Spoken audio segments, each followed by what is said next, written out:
Bueno, continuamos, queridos amigos, seguimos Andalucía Debate, el día del debate, la noche del debate. Dentro de una hora aproximadamente, don Mariano Rajoy y don Alfredo se van a enfrentar en un cara a cara.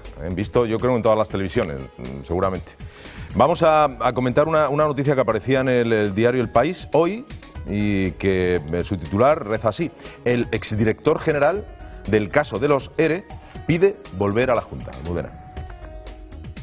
Seguimos con más asuntos, avanzamos en la actualidad de este lunes 7 de noviembre y es que además el fin de semana hemos conocido la primera sentencia en cuanto a los EREs irregulares de empleo que afecta a la Junta de Andalucía. Hoy conocemos más actualidad y es que el exdirector general de empleo en aquel momento, Javier Guerrero, pide volver a la Junta de Andalucía en calidad de funcionario. Ajeno a la vorágine que protagoniza la investigación del caso de los EREs, el exdirector general de Trabajo, Javier Guerrero, ha pedido reingresar en la Junta e incorporarse como funcionario en la Consejería de Empleo. Guerrero además fue el mentor del conocido como Fondo de Reptiles, que se refería a la partida presupuestaria 31.L. Ahora Función Pública tiene pendiente decidir sobre su solicitud. Al carecer Guerrero de reserva de plaza, si hay un hueco le será asignado un puesto de trabajo en su departamento anterior y si este no existe ocupará una plaza en cualquier otro destino que conserve su categoría como funcionario. Con su explosiva definición de Fondo de Reptiles dotada con 647 millones de euros entre 2001 y 2010, Guerrero abrió la caja de los truenos en la Junta al utilizar un término que insinuaba el uso de comisiones ilegales, pero también lanzó las claves de una investigación judicial que supone un serio quebradero de cabeza para el gobierno andaluz y sembró de minas la imagen de la gestión por parte de Empleo. La juez Mercedes Alaya le acusa de malversación, prevaricación y tráfico de influencias por la supuesta tramitación irregular de los ERE, al igual que los otros mandos de Empleo. Por otra parte, el Tribunal Superior de Justicia ha emitido la primera sentencia que censura el procedimiento del Fondo para Empresas en Crisis de Empleo, tras la reclamación por impago del empresario y exconcejal socialista del Pedroso, José María Sayago, de una ayuda de 600.000 euros a una empresa denominada Tierra Virgen Alimentación. El alto tribunal dictamina que la Junta no debe abonar dicha subvención. Juan Manuel Márquez. Bueno, un inciso. La sentencia precisamente le da la razón a la Junta porque la Consejería de Empleo no quiso pagar este dinero a esta empresa. Es decir, es la Consejería de Empleo, con el nuevo consejero de Empleo, la que le niega la ayuda y el Tribunal Contencioso es verdad que le da la razón a la Junta, pero por otra parte le censura el método de concesión de estas ayudas que a ojos vista queda que el sistema era bastante laxo. Sobre Javier Guerrero. Javier Guerrero es un hombre incógnita. Es un hombre incógnita porque no sabemos qué papel está jugando ni cuál va a ser la defensa que su abogado va a seguir. Por tanto, yo no sé si es casualidad que estemos en campaña o estemos en campaña cuando él pide su reincorporación. No me cabe la menor duda de que él está en el epicentro del escándalo de los EREs, que a mí es un asunto que desde luego me produce un gran bochorno, ¿no? Me produce un gran bochorno desde el punto de vista de que hay gente, pues como alcalde del Pedroso, gente que se ha prejubilado y además con bastante dinero, ¿no? Con 300.000, con 400.000 euros. Es verdad que después hay parte de esas ayudas que se han utilizado de una manera correcta, pero aunque hubiera 14, 15, 16 o 17 intrusos, ya bastaría como para censurar la gestión de Guerrero. ¿Qué es lo que tiene que hacer ahora la Consejería de Hacienda? Hombre, vamos a ver, Guerrero no está condenado. Guerrero no está condenado.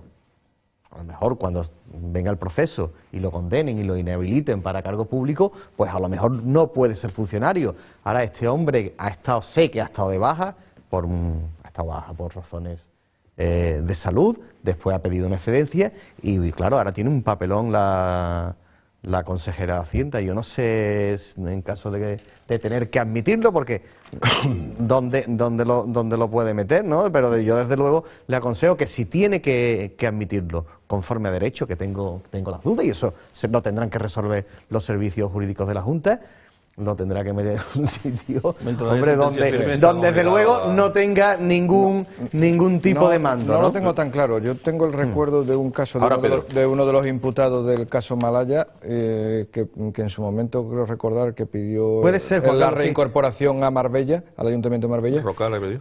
Efectivamente, y no se le concedió. Es que yo tengo mis dudas, no estoy diciendo que tenga que admitir, que se tendrá que estudiar el evidentemente, y asesores jurídicos tendrá la Junta suficientes como para decidir al respecto, ¿no? Pero éticamente está bien hecho esa petición. Éticamente no me parece bien lo que ha hecho Guerrero. Es parte también del juicio que estamos una de las causas más graves por las que un funcionario puede ser imputado es por cohecho.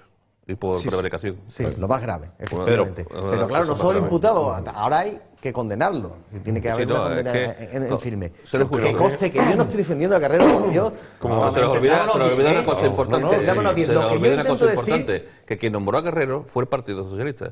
Quien puso a Guerrero ahí fue el Partido Socialista. Toda la trama, parte del Partido Socialista debe de conocerla. Hay unos responsables de IDEA. No lo sabemos. No, es lo que era dicho y ha declarado la policía. Bueno, porque la agencia IDEA movía los fondos. Alguien firmaba.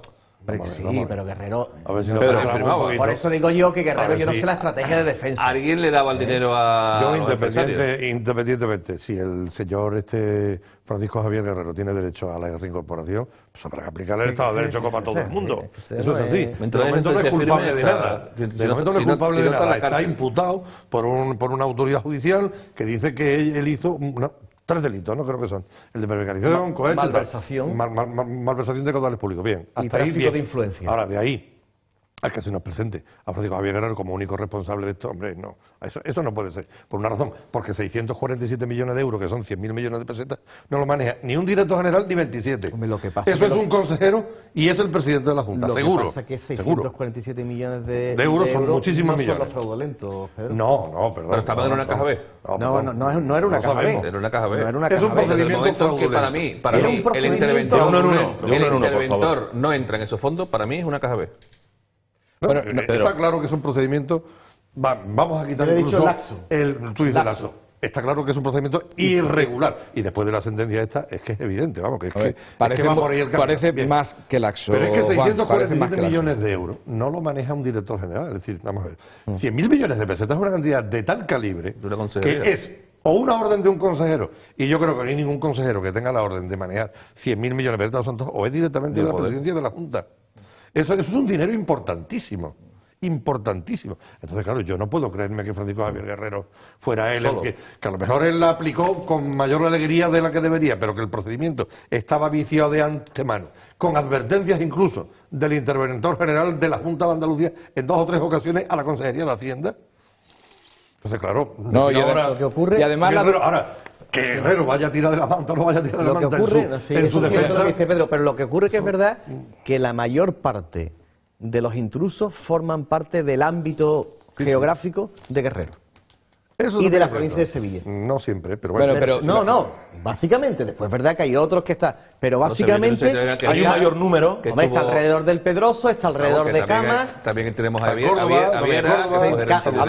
hablo de Camas, estoy hablando de Camas, estoy hablando de Jerez. Pero es que además el proceso tiene además una duración, porque como por ejemplo estábamos viendo antes, que tenía razón Juan cuando decía que efectivamente esta sentencia, una sentencia que le da la razón precisamente a la Junta de Andalucía, porque la Junta de Andalucía es la que se niega a concederle, a pagar, a desembolsar los 600.000 euros de marra, pero es que este tema viene desde el año 2003 y 2004, que ya se le habían dado a esa misma empresa 900.000 euros y 450.000. Es decir, que desde el año 2003 hasta el 2007, creo que recordar que es cuando ocurre este hecho denunciado ahora del que hay sentencia, venían ocurriendo estas subvenciones. Y además la sentencia también lo que señala es que no había ni siquiera solicitud de otorgamiento, ni siquiera. Es decir, vamos a traducirlo, que ni se había pedido formalmente esa subvención. Sí, el problema de esta partida, que es la 3.1L, efectivamente, es que, como el interventor dijo, como ha dicho Pedro, el interventor dijo, hombre, que el sistema podía ser legal, porque estaba contemplado, el sistema podía ser legal, pero dice que no es el conveniente. Claro, ¿qué es lo que hace el interventor? Señalar un riesgo. Señala un riesgo, dice, oiga, el avión no está bien, y ahora el avión se cae. Y mata gente. Y el avión se cae. Claro. Efectivamente, el interventor no aprecia lo que ellos llaman un futuro. ¿Eh? No, puede adivinar. El interventor general es un cargodeo también, ¿eh? No se nos olvide nunca. Pero yo no voy a dudar del interventor de la Junta. Pero también es un cargodeo. No voy a dudar. Yo no sé, yo no dudo del interventor de la Junta. Es un cargodeo. No, yo es que no tampoco dude, pero que es un cargodeo, que también hay que tenerlo en cuenta. Entonces podemos dudar. ¿Es tan grave dudar? No debería ser un cargodeo. ¿Es tan grave dudar? Pero vamos a ver, es un cargodeo, pero la duda nos hace más fuertes. No debería ser un cargodeo. No es un hombre que esté vendiendo pipas y lo nombren interventor. Vamos a ver. No debería ser un Pero es que no es una cuestión de dudar, ¿eh? es que es una cuestión de unos hechos que hay, que están ya demostrados, que efectivamente a raíz de la reclamación de la propia Junta de Andalucía para no desembolsar la subvención, se establece una serie de pautas de comportamiento, que es lo que establece esta sentencia. Y además estamos ante la primera sentencia, es decir, que pueden haber más. La sentencia más grave, Juan Carlos, va a ser cuando se abra el caso. Evidentemente. Cuando la juez Mercedes Alaya... Es que esta sentencia seguramente ahora irá a la jueza Alaya. Sí, yo creo contigo va a terminar Mercasevilla, que fue un caso de soborno, eso va a quedar ahí, y yo creo que se volcará. ¿Va a quedar ahí? ¿Qué quieres decir, Juan? No, hombre, que hay dos partes. Hay un caso, que es el caso Mercasevilla, que es un intento o un presunto soborno, simplemente eso. De ahí... Esto era una rama del caso de Mercasevilla. En Mercasevilla descubren que hay una persona en un ERE que no trabaja en Mercasevilla. Y empiezan a tirar. Entonces la jueza Alaya dice, oiga, con mucha vista, es verdad, hay que reconocerle, deme todos los EREs que ha hecho la Junta. Claro, a mí yo debo confesarlo, que a mí al principio me llamó muchísima atención, incluso me quedé un poco alucinado. Digo, hombre, todos los EREs para pedir a esta mujer, ¿no? ¿Cómo puede desconfiar? No, hombre, no, desconfiar no, vamos a ver. ¿Cómo puede dudar? Me llama la atención, pero indudablemente, hombre, allí, efectivamente, en muchos EREs hay 70 y tantas personas, ¿no? Son muchos. El caso va a ser el caso de Mercedes Alaya cuando cierre el caso, y cuando veamos, hombre, yo creo que de verdad es de los casos más bochornosos que he visto yo, ¿no? Porque que un alcalde como el del Pedroso diga es que yo ya no puedo trabajar. Juan Lanza, es que... Sí, hay muchos, son 70. El problema que tiene el Partido Socialista con este caso es que podrá haber sido una facción del Partido Socialista o ha sido el Partido Socialista en general, pero es suyo. Yo no tengo claro cómo ha sido. No tengo. Y me gustaría como periodista. No, pero como periodista me gustaría saberlo y por eso estoy esperando a que la instrucción. La apariencia, por lo menos. La apariencia no es buena. Claro, desde los griegos, pero es que los periodistas funcionan con la apariencia. Tú, difícilmente llegas a un caso, a la verdad del tema, llegará el juez, tú no podrás llegar, tú por los indicios como el juez, y tú dices, vamos a ver, esto cuando estalla, cuando hay un director general militante del PSOE y exalcalde del Pedroso que dice que es un fondo de reptiles, vale. Hay otro consejero del PSOE implicado, otro. Juan Lanza, que era un conseguidor de la UGT, otro. Dice, bueno, ¿hay alguno que no sea del PSOE? Dice, vamos a ver. Claro, por eso he dicho, o son de una facción del PSOE o son del PSOE. Pero fuera del PSOE, esto no... ¿Habéis visto algún militante del PP? Creo que había una chica en Córdoba, ¿no? No. Yo conozco un militante del Partido Popular al que No, pero que no entró, al que se lo ofrecieron. Ah, fíjate. No, intentó. Yo creo que se lo ofrecieron. Creo que era un mayorista. ¿Cómo se valora eso? ¿Como una torpeza, simplemente? Intentaron, Pedro, acuérdate. A ver, si te ofrecen un caramelito como ese, hasta uno mismo se lo pensaría. Pero de todas formas, a mí me gusta encender el ventilador, a ver si llegaban a Olivencia. Sí, eso fue una... Bueno, eso no... De todas formas, cuando un hecho de estas características se mantiene durante años, cuando un hecho de estas características se mantiene durante años, es que evidentemente no es el caso aislado de un director general. No lo sabemos, Juan Carlos. El caso aislado de un director general luchando como un Quijote con estas cosas, no me lo creo. Muchas incógnitas, porque el que va a denunciar el caso de Mercasevilla ante los juzgados es Rivas, que era el delegado de empleo en Sevilla. Está imputado. ¿Cómo que imputado? Imputado y además, está imputado en los dos casos. Digamos que está en el epicentro de los dos casos. ¿Y qué te extraña, Juan, que haya sido él el que...? Pues que no sé hasta qué grado de conocimiento había... No, yo no sé hasta qué grado de denuncia van a ser capaces de unos contra otros llegar a juzgar. Bueno, hay una cosa que sí es verdad, que el nuevo gobierno ha dado mucha información a la jueza, y la jueza en algunos de sus autos lo ha dicho. El gobierno intentó primero quitarle las actas del Consejo de Gobierno. Yo difiero ahí. El propio candidato del Partido Socialista, cabeza por Sevilla, ¿en qué difiere, Juan? Difiero en que había un conflicto de competencia. Ha intentado decir que la jueza trabajaba para el PP. Pero vamos, me niegas, es verdad, yo no escucho eso. Lo hemos comentado. Sí, Alfonso Guerra, claro que lo ha dicho. Bueno, sí, me niega que la Consejería de Empleo ha enviado más información a la jueza Laya de la que la jueza pidió. Yo creo que no le ha enviado ni el 10%. Ha enviado una que no pedía la jueza. ¿En qué te vas a para hacer esa afirmación? Hombre, que la jueza lo dice. La jueza hace un auto y dice, no habiendo solicitado la información, pero sí tal, y hace un auto. Y es verdad, en la Consejería de Empleo se ponen a colaborar. La nueva Consejería de Empleo se pone a colaborar. ¿Qué deberíamos de pensar por esto? Vamos, de hecho, que la Consejería ha querido aclarar. No, hombre, a mí también me gustaría saber la palabra de los funcionarios, que nunca hemos escuchado hablar los funcionarios que han estado. A ver si va a declarar solamente hemos estado hablando de... Bueno, vamos avanzando, señores. No lo doy por descartado. Nunca hemos hablado que primero no daba la información y después da más información, ¿no? Extra. Antonio, ¿terminas con una de tus frases? Lo has pillado. Vamos al otro tema. Venga, Antonio.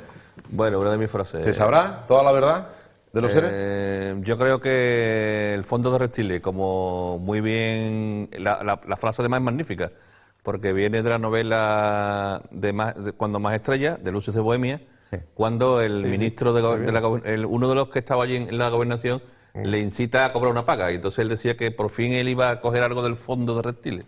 Decía, ¿no? Yo apunto una cosa más, una maledicencia más. No creo que Guerrero utilizase el término fondo de reptiles sin ser inducido por alguien para decirlo. No, eso está claro. Pues el que lo indujo le hizo un favor a él y al PSOE, desde luego. O sea, yo creo que eso es lo que le llamamos los periodistas calar un titular.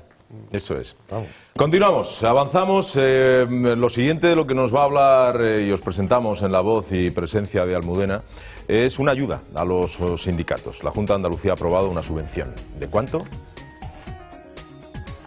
Más asuntos, más cosas de actualidad que conocemos hoy, es que la Junta de Andalucía ha otorgado una ayuda a los sindicatos mayoritarios, a comisiones obreras y UGT en Andalucía, una subvención que ronda los 10 millones de euros. Se hace de manera arbitraria y sin que salga a concurso público. Si hacemos un cálculo de lo que llevamos de año, estos sindicatos han recibido ya más de 70 millones de euros.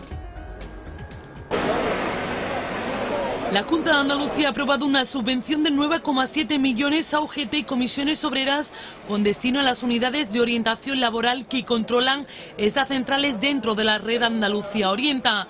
El dinero será destinado prácticamente a partes iguales entre ambos sindicatos y según la consejera de Presidencia Mar Moreno, que pone de relieve la labor que está desarrollando esta red para formar a desempleados en una comunidad que ya supera el millón. Según los datos que reflejan los boletines oficiales de la Junta, a lo largo del ejercicio, los sindicatos UGT y comisiones obreras han recibido más de 70 millones de euros, sumando la partida que ahora se anuncia desde la Junta. El Ejecutivo de Griñán ha decidido conceder estas dos subvenciones de forma reglada, lo que significa que se elude el requisito de realizar una convocatoria pública de subvenciones entre las entidades representativas de los trabajadores, para que todos los sindicatos interesados puedan optar a esta bolsa de ayudas, que de esta manera irán directamente a engrosar las arcas de UGT, comisiones obreras a partes iguales. Los estragos de la crisis, que también afectan a los sindicatos, exige que el dinero vaya directamente a las dos centrales que más se distinguen en su apoyo al socialismo andaluz, evitando así la posibilidad de que otras formaciones sindicales participen en las ayudas públicas. Don Antonio Barreda. Bueno, yo pertenezco a una clase de sindicalistas en la que toda mi vida, durante muchísimos años, hemos dicho que los sindicatos no pueden vivir de las subvenciones. Tienen que vivir de las cuotas de sus afiliados, de su acción sindical directa en las empresas, pero no deben de recibir una derrama tan monstruosa de dinero público como esta. ¿Por qué? Porque pierden legitimidad delante de los trabajadores, no tienen, en función de la representación tienen el dinero, pero no tienen una imagen de defensa de los derechos de los trabajadores y trabajadoras de una manera coherente. Un sindicato subvencionado muchas veces es un sindicato que está mirando más los intereses suyos como empresa que de cara a los afiliados y al conjunto de los trabajadores en general. Pero de todas formas, volviendo a los 9,5 millones de euros, que creo que es la cifra del programa Andalucía Orienta. 9,7. 9,7. Que lo podéis ver en los consejos de gobierno, a lo que se dedica el programa Orienta, cuántas personas lo componen. A mí, verdaderamente, que tal cantidad de dinero se dé para que creo que son 300 los contratos que están vinculados a este programa, sirvan solamente para ayudar a hacer currículum a los trabajadores, para que busquen empleo, que es el programa Orienta, a mí me parece de un escándalo tal que deberíamos de replantearnos todas estas ayudas, ¿para qué sirven? ¿Cuál es el objetivo? Y generar estas ayudas para incentivos, para generar empleo, y no para que yo aprenda a hacer un currículum, sino usted me forma y usted me da a mí un empleo, pero usted no me diga cómo yo hago un currículum para una empresa que no existe. A mí, perdón, yo me he colado. Es que realmente, al hilo de lo que está diciendo Antonio, a mí lo que me escandaliza sobre todo es eso. Es decir, o sea, si Mariquita Pérez se lleva 10 millones de euros, pero consigue un desarrollo de los puestos de trabajo, genera puestos de trabajo, mejora los índices del paro, sería, vamos, magnífico. El problema es que no son ya solamente estos 9,7 últimos, sino estamos hablando de, creo que en torno a los 77 millones de euros a lo largo del año, y es evidente el fracaso en el tema del paro, y quien conozca este tipo de redes por dentro, pues sabe que efectivamente, si no es solo para hacer currículum, pues se le parece bastante, es decir, que dejan bastante que desear estos cursos. Pero el problema es sobre todo, y también lo señalaba Antonio, que al final esto genera sindicatos dóciles, porque al final lo que ocurre es que los sindicatos se convierten realmente en estructuras administrativas propias que requieren unos requisitos económicos para poder funcionar. Y estamos hablando, como yo decía antes, de en torno a 77 millones de euros. Este año de planes sectoriales de formación, algo más de 11 millones, planes intersectoriales de formación, algo más de 23, formación profesional para el empleo, 33 millones de euros, Andalucía Orienta, que esta última 9,5, 9,7 millones de euros. Al margen de algo que vimos hace poco, de una convocatoria que recordarás para gastos corrientes de 164.000 euros también, sí. Para gastos corrientes de alquiler de locales y cosas por el estilo. Me parece una barbaridad esta cifra, sobre todo con lo que está cayendo, con los datos de paro que hay, porque lo que quedan es en evidencia. Bueno, yo creo que el dinero es para algo, para la red orientada. Ahora podemos discutir efectivamente, vosotros lo ponéis en discusión esto de que el programa no sirve para nada. Pero sí es cierto que la historia reciente demuestra que no es solo Comisiones Obreras y UGT, sino que la Confederación de Empresarios también vive de eso. No podemos ser tampoco hipócritas. Recibe el doble de subvenciones. La Confederación de Empresarios efectivamente recibe el doble de dinero. También nos podríamos preguntar, oiga, con la cifra de paro que hace la Confederación de Empresarios de Andalucía. También podemos poner en duda eso. Es un sistema, desde luego, que hay que revisar. Es un sistema que hay que revisar. Y un sistema que se llama concertación social. Se llama concertación social, efectivamente. Y otras veces se llama paz social. Sí, también. Paz social. Lo que pasa es que la Confederación de Empresarios, perdona, solamente un pequeño dato. No hay asociaciones o organizaciones empresariales de la representatividad que tiene la Confederación de Empresarios. Listos, Juan Carlos. Bueno, no tiene la representatividad. Se van listos y han logrado unir la representación empresarial. Y sí hay otras representaciones. Sí, pero bueno, pero vamos a ver, porque la Confederación de Empresarios ha sido listo y han nucleado en torno a la CEA la única representación empresarial. Pero hombre, no, también es maligno la representación, en los porcentajes de representación a nivel nacional o regional para traer las diferentes mesas. Yo coincido contigo en que deben ser los trabajadores. Es verdad, yo creo que desde el principio de la democracia española, la reciente democracia española, ese tema se solucionó mal. Se solucionó mal. No, pero no caducado el sindicalismo. No, caducado el sistema. No caducado el sindicalismo. Yo creo que el sindicalismo es uno de los sustentos de este sistema democrático. Pero estuvo mal solucionado. Estuvo mal solucionado. Porque la afiliación en España, yo no conozco el dato, tú que eres sindicalista lo sabrás, pero la afiliación es muy baja, ¿no? Bajísima. Un millón y algo cada central sindical. Es muy baja. 1.200.000. Es muy baja, mientras que en otros países con una un ADN socialdemócrata muy importante como Alemania, en los países nórdicos, la afiliación es muy importante. Porque también los sindicatos también ofrecen allí otro tipo de servicios, no solamente el que aquí... Sí, se construyeron antes, eran lo que llamaban el paro obrero, por ejemplo, no existía subsidio de desempleo y el propio sindicato el que ayudaba al gremio, tiene otro tipo de nacimiento. Aquí empezó y terminó en el ramo de la PSV. Vamos a ver, la política de concertación social es una política que pone en marcha aquí en Andalucía en la Junta y en otros, cuando ha gobernado el PP también ha tenido una política de concertación social, no cabe duda, ¿no? El problema es que cuando el PP hizo una política de concertación social, el paro se redujo en 15 puntos. Y el problema es que aquí la política de concertación social, que lleva años haciéndose, está incrementando el paro. Entonces, aquí hay algún problema que no funciona. Pero no está relacionado un caso con la otra. Sí, vamos a ver. Es que cuando entre el PP en el gobierno, se van a poner los sindicatos... Vamos a ver, si puedo terminar el argumento... Se va a poner los sindicatos en plan, vamos ahora a reivindicar de verdad los derechos de los trabajadores de los 5 millones de parados. ¿Van a ser coherentes o van a estar callados ahora como están callados? Mucho me temo que no van a estar callados. ¿Puedo terminar el argumento? Por favor. Le hemos quitado a Pedro la... Por favor. Eso es bueno en un debate, o sea, eso me parece espléndido. Estos debates que, no, espérate que voy a acabar yo y ahora tú. Bueno, pero acaba, Pedro. ¿Ves tú? Ya me has vuelto a interrumpir. No lo has dejado Juan Carlos, no me lo descentres. No lo has dejado empezar. Don Pedro, siga usted. Yo lo que digo, vamos a ver, el sindicalismo es un ejercicio de, ¿cómo diría yo? Como se llamaba antiguamente, antes de 1868 en la primera internacional, antes de la politización del sindicalismo que generan tanto el marxismo como el anarquismo en España, pero y en toda Europa, pero vamos, especialmente aquí. Antes de eso estaba el sindicalismo ya. El sindicalismo era el sindicato, es un instrumento de defensa de los intereses de un sector de la sociedad que son los trabajadores, normalmente asalariados, frente a una clase empresarial que cada uno tira para lo suyo. Evidentemente hay que defenderse. El empresario tiene una potencia enorme a la hora de la contratación y los sindicatos tienen una potencia relacionada con su función y con su número. Bien, y ese es el sindicato. El sindicato debería ser eso. Ahora, ¿en qué se ha convertido el sindicato?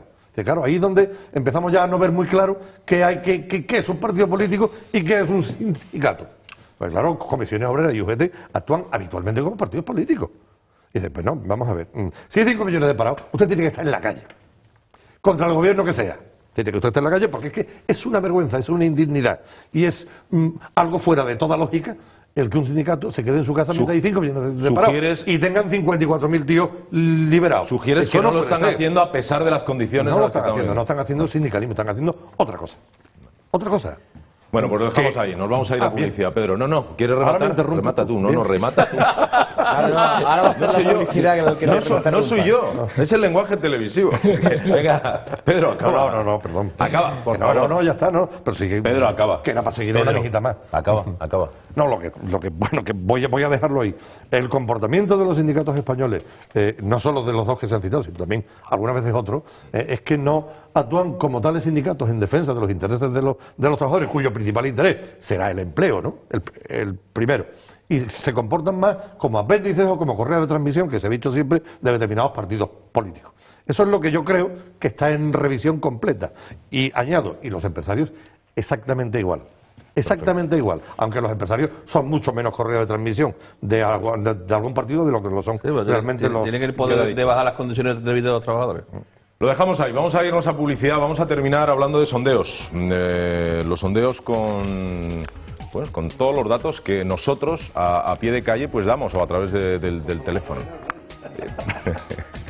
Nos vamos a ir a publicidad. Estamos a 30 minutos de finalizar este programa y el comienzo del debate, el gran debate. Volvemos enseguida.